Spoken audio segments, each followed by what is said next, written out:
گھر بنایا بڑا خوبصورت محل بنایا. دنیا میں سب سے بڑا محل بنایا تھا ایران کے بادشاہ خسرو پرویز. آپ لوگ تو آج کل اسکوائر فٹ سے ناپتے ہو، تو میں آپ کو اس کی چوڑائی لمبائی بتا رہا ہوں. 40,000 پلر پر اس کی چھت کھڑی تھی. اب اسکوائر فٹ آپ گنو حساب کتاب. یہ جو انجینئر ہیں اب یہ گنے کہ 40,000 پلر پر اس نے وہ چھت کھڑی کی تھی. تو صرف ایک گنبد میں 1,000 سونے کے فانوس لٹکے ہوئے. تو سید نے طرف سے آئیڈیل منہ بنایا اور اس میں 10 سال بھی نہ رہ سکا. فرعون نے حملہ کیا اور ایرانیوں کو شکست ہوئی اور انہوں نے اس گھر کو آگ لگا دی. وہ شہر ہی مٹ گیا دست گرد، ایک اینٹ باقی نہ بچا. اور مسلمانوں میں ایک نادان بادشاہ نے جو اسلامی تاریخ میں جو سب سے بڑا گھر بنا ہے وہ اسپین کا بادشاہ تھا عبد الرحمن الناصر. اس نے 300 ہجری میں ایک محل کی بنیاد رکھی تھی. وہ 4,316 پلر پر تھا.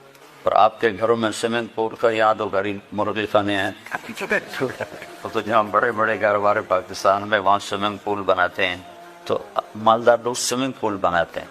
تو اس نے کیا بنائے تھے؟ پارے کے پول بنائے، مختلف پارا. تو رات کو جب چاند کی چاندنی اس پر پڑتی تھی تو اس کی جو ریفلیکشن تھی وہ تمہاری اس بجلی سے زیادہ روشنی مہیا کرتی تھی. اور پھر خدام مقرر تھے اس کو ہلاتے تھے تو اس کے ہل اوپر سے سورج کی چمک پڑتی اور وہ ہلتا تھا تو اس کی شعائیں ہلتی تھیں تو سارا محل ایسے جھومتا ہوا نظر آتا کہ پورا محل جھوم رہا. اس محل کی عمر تھی 50 سال. 50 سال کے بعد اشبیلیہ والوں نے حملہ کیا اور اس سے نیٹ ہوئے.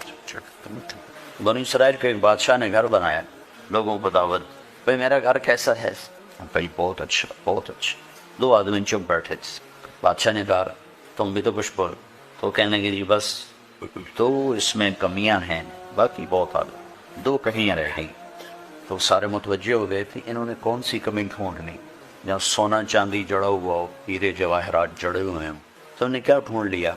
ان کا کیا ہے؟ کہا ایک بات تو یہ ہے کہ آپ اسے چھوڑ کے مر جائیں، اور دوسری کمی یہ ہے کہ ایک دن یہ گھر اجڑ جائے، باقی کچھ کمی نہیں. وہ کہنے لگے پیچھے رہے ٹھیک ہے، پیچھے کیا بچا؟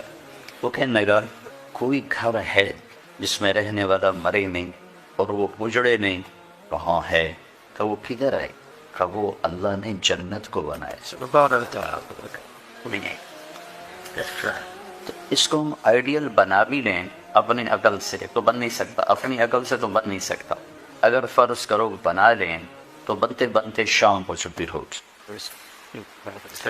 ہاں جس کو آپ کہتے ہیں فیوچر 40 سال تو اس کو ڈھونڈنے میں لگ جاتے. 40 سال کے بعد پیچھے بیماریاں ہوتی ہیں اور آفت، اور یہاں تو ویسے بچے چھوڑ کے چلے جاتے ہیں تو پھر دیواریں ہوتی ہیں اور کمرے ہوتے ہیں. تو آئیڈیل موم اللہ نے جنت کو بنایا. یہ دنیا اللہ نے جس دن بنائی تھی نا، جس دن آج سے کوئی 25 ارب سال پہلے، اس کے بعد اس پر اللہ نے ایک دفعہ بھی پینٹ نہیں کیا، کوئی اس کی ڈیکوریشن نہیں کی، ایک دفعہ بھی اس کے حسن و جمال میں کوئی زیادتی نہیں کی. جس دن 25 ارب سال پہلے جیسے بنی تھی ویسے ہی ہے. ہاں اس کو مینٹین کرنے کے لیے اسباب بنا لی اور اس کو بنایا مٹی سے، پتھر سے. اور 50 کلومیٹر، یہ 50 کلومیٹر مٹی، ریت، پتھر، معدنیات ہیں. اور 50 کلومیٹر کے بعد اندر آگ ہے، آگ ہی آگ. ہم آگ کے گیند پر بیٹھے ہوئے. جس دن اللہ نے جنتوں کو بنایا تھا اس میں مٹی کوئی نہیں، پتھر کوئی، لوہا کوئی، لکڑی کوئی. جنت کا سب سے جو ہلکا میٹیریل ہے وہ سونا اور چاندی، یہ اس کا ہلکا میٹیریل، اور موتی اور یاقوت اور زمرد یہ اس کا ہلکا میٹیریل. اور اس میں جو درخت ہیں وہ لکڑی کے نہیں، درخت سونے اور چاندی سے ہی بنائے. ان کی ڈالیاں ٹہنیاں. ایک نے پوچھا وہ سونے چاندی سے پھل کیسے نکلے گا؟ تو آپ نے کہا لکڑی سے پھل کیسے نکل رہا ہے؟ لکڑی سے پھل کیسے نکل رہا ہے؟ لکڑی اور پھل کا کیا تعلق؟ اس میں سے کیسے پھل نکلا؟ تو جو رب لکڑی سے نکالتا ہے وہ سونے سے نکال دے. کرنا تو اس نے نہیں. تو اس نے جو اس کو بنایا ہے، تو فرض کرو دنیا کو بنے ہوئے جو سائنسدان کہتے ہیں 25 ارب سال ہوئے ہیں، بگ بینگ 25 ارب سال پہلے تھا، تو اللہ نے اسی وقت جنت بھی بنا دی ہوگی، ہم یہ فرض کر لیتے ہیں، پتہ نہیں کب بنائی، لیکن مخلوق کے بننے کی ابتدا بقول سائنسدانوں کے 25 ارب سال پہلے، اسی وقت ہم جنت کو بھی شمار کر لیتے۔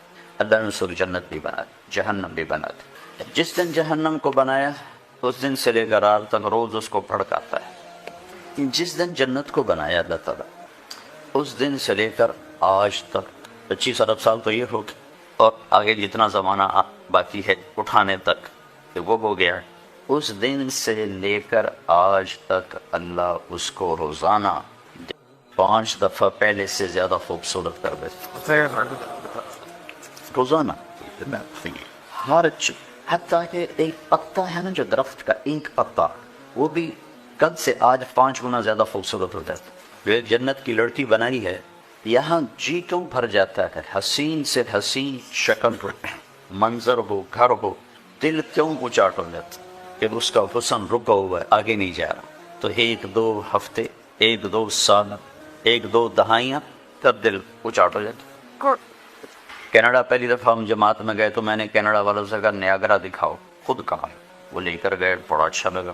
دوسری دفعہ گئے تو انہوں نے کہا نیاگرا دیکھنا ہے، میں نے کہا دکھا دو، انہوں نے کہا میں کہا دکھا دو، تو ہم دیکھنے چلے۔ تیسری دفعہ گیا، کہنے کہ نیاگرا چلے، میں نے کہا دفعہ کرو، پانی تو ہے دیکھنے کے۔ اب میں کیوں نہیں گیا کہ اس کے حسن کو میں 2 دفعہ دیکھ چکا ہوں، اب مزید اس میں بڑھوتری زیادتی نہیں ہے، آگے نہیں جا۔ 2 دفعہ میری آنکھ اس کو دیکھ کے بھر چکی، تو کیسی یہ خوبصورت شکل ہو، اس کا حسن ایک جگہ رکا ہوا ہے، تو اس کو دیکھتے دیکھتے دیکھتے طبیعت بھر جاتی، پھر نئی کی تلاش ہوتی۔ اس لیے تو آپ دیکھو نا، انسان نے جو ترقی کی اسی مزاج کی وجہ سے کی۔ 1940 کی گاڑیاں کیسے تھیں اور 2012 کی گاڑیاں کیسے، تو جنت میں کیا ہوگا، ہر شے تم اپنی بیوی کو دیکھو گے تو ایک نظر پر جو اس کا حسن ہوگا نا، جب دوسری دفعہ دیکھو گے تو اس سے وہ 70 گنا زیادہ خوبصورت ہو چکا، تو تمہاری کشش اور بڑھ جائے گی۔ پھر جب تیسری دفعہ دیکھو گے کیوں کر کے ایسے کرتے ہیں، ایک سیکنڈ اگر اس رب کا قربان، انہوں نے کہا زنا نہ کرو، زنا نہ کرو، نکاح کرو، میں نے تمہارے لیے ایسی لڑکیاں تیار کر کے رکھی ہیں کہ دے دو گے تو 40 سال دیکھنے کا نشہ نہیں اترے گا۔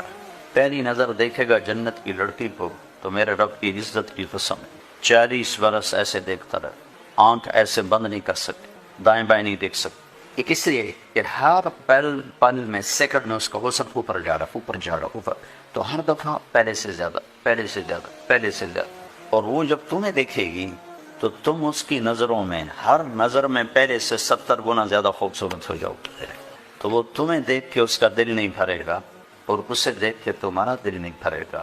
اس کی جوانی بڑھتی جا رہی ہو، بڑھتی جا رہی، تمہاری جوانی بڑھتی جا رہی ہو، بڑھتی جا رہی، تو تم اسی سے اندازہ لگا لو کہ کیا حسن ہو گیا۔ یوسف علیہ السلام اللہ کی مخلوق ہیں، مخلوق، اور میرے نبی نے کہا اللہ نے ساری دنیا کو حسن دیا، ساری دنیا کو، ساری دنیا، اور ابھی آنے والے لوگ ابھی باقی ہیں، مرد عورت کالے گورے اس میں شامل ہیں، 1/2، ہاف، باقی پورا ہاف اللہ نے اکیلے یوسف کو دے دیا، تو وہ ایسے رہتے تھے، نقاب رکھتے تھے، فتنے نہ پڑ جاتے۔ تو یہ میرے رب کی قدرت کا ایک ادنا سا کرشمہ ہے۔ تو جنت میں اب کیا ہونے والا ہے، اللہ اپنے نور میں سے چہرے پر نور ڈالے گا۔ جو میک اپ ہوگا نا مرد عورت کا، وہ میک اپ کیا ہوگا، اللہ اپنا نور اس کے چہرے پر ڈالے۔ یہ سورج اللہ کی روشنی کا ادنا سا اندرا سے ہم اس کو دیکھ نہیں سکتے، ڈالے گا، تو پھر چونکہ اللہ کی ذات سے نکلا ہوا وہ حسن ہے، تو پھر وہ بڑھتا ہی جائے گا، بڑھتا ہی جائے گا، بڑھتا ہی جائے گا، عورت کے لیے مرد کا، مرد کے لیے عورت۔ تو آئیڈیل ہوم اللہ نے آگے بنایا ہے۔ پھر کتنا ہی مالدار کیوں نہ ہو، کہ نیا گھر بنانا ہے تو بنانے میں کتنا دیر لگتی، کتنا وقت لگتا، نیا گھر بناؤ بھائی، اس سے ہمارا دل بھر گیا ہے، نیا بناؤ، 1-2 سال تو چلے گا، 3 سال تو چلے گا۔ میرے رب کی عزت کی قسم، آپ ایک نظر آپ نے دیکھا اور آپ کو خیال ہے کہ یہ ڈیزائن اب پرانا ہو گیا، نیا ہونا چاہیے، تو آپ کے جملہ پورا ہونے سے پہلے ہر چیز نئی ہو چکی ہو۔ آئیڈیل ہوم، ایک عورت کتنے ارمانوں سے گھر سجاتی، لیکن میں نے کروڑ پتیوں کی بیویوں پہ فون سنے ہچکیاں لے کر روتے ہوئے کہ ہمارے خاوند کا رویہ ٹھیک نہیں، گھر کو آگ لگا، میرے لیے سیٹ کو میں کیا کروں جب میرے خاوند کا بور ہی ٹھیک نہیں، 20 کروڑ کے گھر کو میں کیا کروں جب میرا خاوند کا رویہ ہی ٹھیک نہیں۔ انہوں نے تو آئیڈیل ہوم بنایا تھا، تو اس میں ہی کہاں سے آ گیا؟ تو یہ آئیڈیل ہوم بن نہیں سکتا، جو کہ مرد کی اپنی ہوتی ہے مرضی، عورت کی اپنی مرضی ہوتی ہے، دونوں میں ٹکراؤ ہوتا ہے، زبان پہ جملے سخت ہوتے ہیں، دل پھٹنا شروع ہو جاتے ہیں، دل ٹوٹنا شروع ہو جاتے ہیں۔ پھر آدمی کا جی چاہتا ہے کہ میری عزت ہو، لوگ مجھے سلام کریں، کوئی میرے آگے ہو کوئی پیچھے ہو۔ ایک ہمارا سیاستدان کہنے لگا تمہیں کیا خبر، جب گاڑی پہ جھنڈا لگتا ہے تو آدمی کہاں اڑتا ہے؟ جھنڈے والی گاڑی میں تو نشہ ہی بور ہونا جو آدمی کی کمزوری ہے۔ لیکن یہاں جھنڈے بھی لوگ لگاتے ہیں اور ڈنڈے بھی لگاتے ہیں، جن کو جھنڈے لگا کے دیتے ہیں ان کو ڈنڈے بھی لگاتے ہیں۔ آپ کو تھوڑا سا پروٹوکول بتاؤں جنت کہ جب اللہ تعالیٰ اہل جنت کو بٹھا دے گا، اپنے میاں بیوی ساتھ بیٹھے ہیں، دروازے کھلیں اور آپ کے خادم آئیں گے، جو سب سے چھوٹا جنتی ہے اس کے 80,000 نوکر ہیں، تو باقیوں کا اندازہ لگاؤ کتنے ہوں گے، سب سے چھوٹے پہ 80,000، اور ان سب سے آخر میں جہنم سے نکل کر جنت میں آئے، بڑی دیر جہنم کی سزا بھگت کے میرے نبی پہ قربان جاؤں، کیا نظر کیا علم ہے، آپ نے کہا میں اپنی آنکھوں سے دیکھ رہا ہوں اس کو جہنم سے نکلتے ہوئے۔ اس کا نام بتایا، اس کا نام ہوگا جوہینہ، اس کا قبیلہ بتایا، اس کا قبیلہ بھی ہوگا جوہینہ، سب سے آخر میں نکلے، موریں کھوتا پتہ نہیں کب نکلے گا۔ تو یہ جب جنت میں انٹر ہوگا تو 80,000 نوکر اس کو گارڈ آف آنر پیش کر، 80,000 اٹھیں گے آقا جی ہمارے سرکار، سارے جنتی پہنچ گئے، آپ نے اتنی دیر لگا، کہے گا شکر کرو میں آ ہی گیا، میں نے بڑے لطر پہ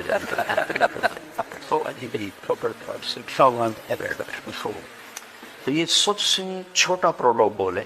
تو لاکھوں کروڑوں خدام آ کر سلام کریں گے تو اب ہوا میں بڑھتا اپنے آپ کو محسوس کریں کہ یہ عزت، آدمی پیسے سے زیادہ عزت کا طلبگار ہوتا ہے، عزت نفس ہر ایک کو محبوب۔ ایک آپ اپنے گھر کا واقعہ سنا، جب یہ ٹریکٹر کا دور نہیں تھا، 59 میں ہمارے والد صاحب سب سے پہلے ٹریکٹر لے کر آئے تھے اس پورے ہمارے علاقے میں، اس سے پہلے بیل ہوتے تھے۔ عزت نفس پہ یاد آ کہ عزت نفس مال سے بھی زیادہ محبوب ہوتی۔ ایک ہمارے بیل نے چارہ کھانا چھوڑ دیا، ٹھیک ٹھاک بیل، تو ہمارے والد صاحب نے ڈاکٹر بلوایا، اس نے وہ ٹیکا ویکا لگایا، لیکن اس نے پھر بھی نہیں کھایا۔ تو ایک ہماری برادری کا دیسی حکیم تھا، اس کے پاس اس زمانے میں راستے ہوتے نہیں تھے، تو والد صاحب نے گھوڑے پر نوکر کو بھیجا جو اس کو اٹھا کے لائے۔ اس نے بیل کو دیکھا، کہنے کا میاں صاحب اس کو پٹھے کون ڈالتا ہے چارہ؟ کہا جی یہ ہے ہمارا کسائی، دتو کسائی، اللہ دیتا نام تھا، دتو کیا کہتے ہیں، دتو کسائی بولے۔ اس کو بیل کے آگے بٹھایا اور جوتا اتارا اور 5 7 جوتے اس کے سر میں مارے، پھر کہنے کا آپ چارہ ڈالو۔ جب چارہ ڈالا تو وہ بیل کھانے لگا۔ یہ میرے گھر کا واقعہ ہے، کوئی سنا ہے تو میرے والد صاحب حیران ہو کر کہنے لگے ایک ہی کہا جی میں نے اس کو چیک کر لیا تھا، اس کو کچھ نہیں تھا، یہ آپ کے نوکر نے اس کو کہیں کوئی ڈنڈا سوٹا مارا ہے، تو وہ غصہ کر گیا تھا کہ میں اس سے کیسے بدلا تھا، تو اس نے غصے میں کھانا چھوڑ دیا کہ میری عزت کو اس نے خراب کیا۔ اب اس کی آنکھوں کے سامنے 2 4 جوتے میں نے مارے تو وہ خوش ہو گیا، بالکل کھائے۔ عزت کی طلب کوئی ناجائز نہیں ہے، یہ انسانی ضرورت، مال کی طلب ناجائز نہیں ہے، انسانی ضرورت۔ ہاں اس کے حدود ہیں، اس کے اندر تو ضرورت ہے، اس کے باہر پھر کہیں تکبر بن جاتا ہے، کہیں ظلم بن جاتا ہے، کہیں زیادتی ہے، حدود کے اندر۔ ایک حدیث سنا دیتا ہوں، اس مسلمان کو عزت دینا کتنا ضروری ہے۔ میرے نبی نے فرمایا 1 روپیہ سود کھانا 36 دفعہ زنا کرنے کے برابر۔ 1 روپیہ یعنی 1 پاؤنڈ سود کھانا 36 دفعہ زنا کرنے کے برابر۔ اس کے بعد آپ نے فرمایا اور تمہیں بتاؤں سب سے بڑا سود کیا ہے؟ جب 1 پاؤنڈ کا سود 36 دفعہ زنا کے برابر ہے تو آپ نے فرمایا اب تمہیں بتاؤں سب سے بڑا سود کیا ہے؟ الاستطالۃ فی عرض المسلم، مسلمان کو بے عزت کرنا سب سے بڑا سود۔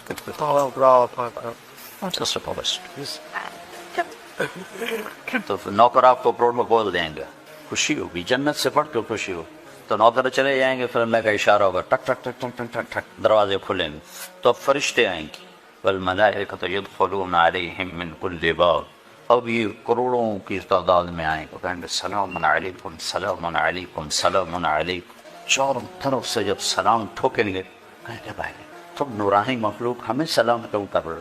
کہیں گے بما صبر، وہ جو اپنے لندن میں صبر کی زندگی گزاری، یہ اس کے بدلے میں ہمیں اللہ نے کہا جاؤ سلام، غفلت کے دیس میں آپ نے بیدار ہو کے زندگی گزاری، اندھیر نگری میں آپ نے اللہ کو سامنے رکھ کے زندگی گزاری، جب چاروں طرف شراب اور زنا عام تھا، آپ نے اللہ سے ڈر کے زندگی گزاری، سلام سلام سلام، تو فرشتوں پہ سلام ان کو ہوا میں اڑا دے گا۔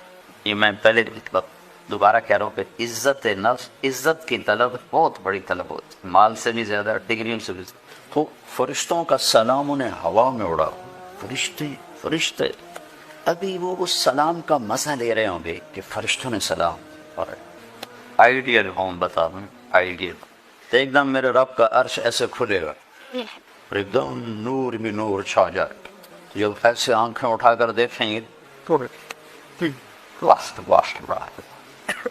اللہ سامنے ہوگا اور اللہ کہے گا سلام قول من رب الرحیم، اب تمہارا رب بھی تمہیں سلام پیش کرتا، اور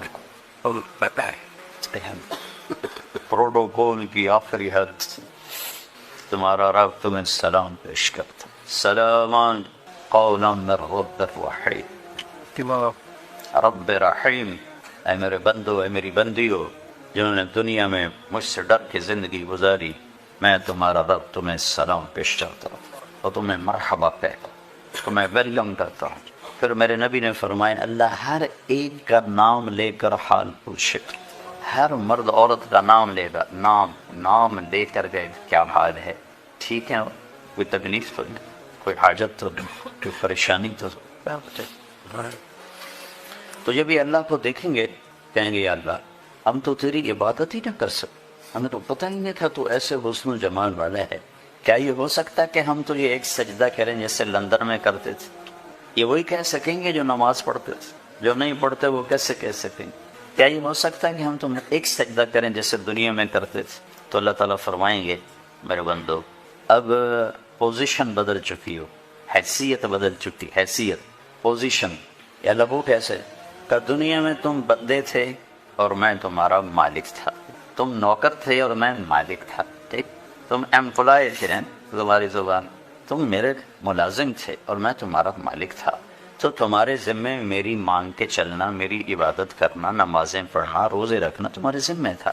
اب جنت میں آ کے حیثیت بدل گئی ہے، اب تم مہمان ہو اور میں تمہارا میزبان،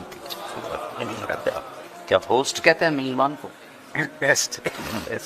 تو اب تم میرے لیے مہمان ہو، میں تمہارا دوست ہوں، اور مہمان کو تکلیف نہیں دی جاتی، مہمان کو بٹھا کے کھلایا جاتا ہے، جاؤ کلو واشربو، کھاؤ پیو، ہنیئا، ہنیئا کا کیا مطلب ہے؟ کھاؤ، ہر لقمہ کی لذت پہلے سے زیادہ پاؤ، کھاؤ، کھانے کے بعد پکانا کوئی نہیں، پیو، ہر گھونٹ کی لذت پہلے سے زیادہ پاؤ، پیو، پینے کے بعد پیشاب کوئی، بیماری کوئی، تو پینے پلانے کی بھی 3 محفلیں قرآن نے بتائیں کہ یہاں شراب نہ پیو، آپ کے یہاں عام ہے، اس لیے ہر دفعہ میں بتاتا ہوں کہ اللہ کرے آگے والی سوچ دل دماغ پہ چھائی رہے کہ یہاں میرا رب ہر اس چیز سے روکتا ہے جو انسانی وقار کو ختم کرنے والی اور انسانیت پہ داغ، تو یہاں کہتا شراب نہ پیے۔ آگے کیا ہوگا؟ کہاں تمہیں 3 مجلسیں دیکھنے کو ملیں، 3، ایک کون سی ہے؟ ان الابرار یشربون من کاس کان مزاجها کافورا، وہاں دیکھو گے نیک بندے بندیاں خود اپنے ہاتھوں سے ڈال کے پی رہے ہوں گے، یہ جنت کا سب سے چھوٹا درجہ ہے، کیسے ڈالیں گے پیئیں گے، ڈالیں گے پیئیں گے۔ ایک درجہ اس سے اوپر ہے VIP، وہاں کیا ہے؟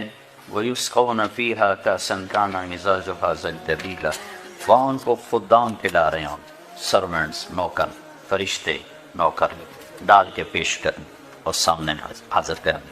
یہ لیج ایک VVIPs ہوگا، سب سے اوپر کا درجہ. وہاں کیا ہوگا؟ وہاں ہوگا وَسَقَاهُمْ رَبُّهُمْ شَرَابًا طَهُورًا. وہاں اللہ خود پلا رہا، اللہ خود پلا.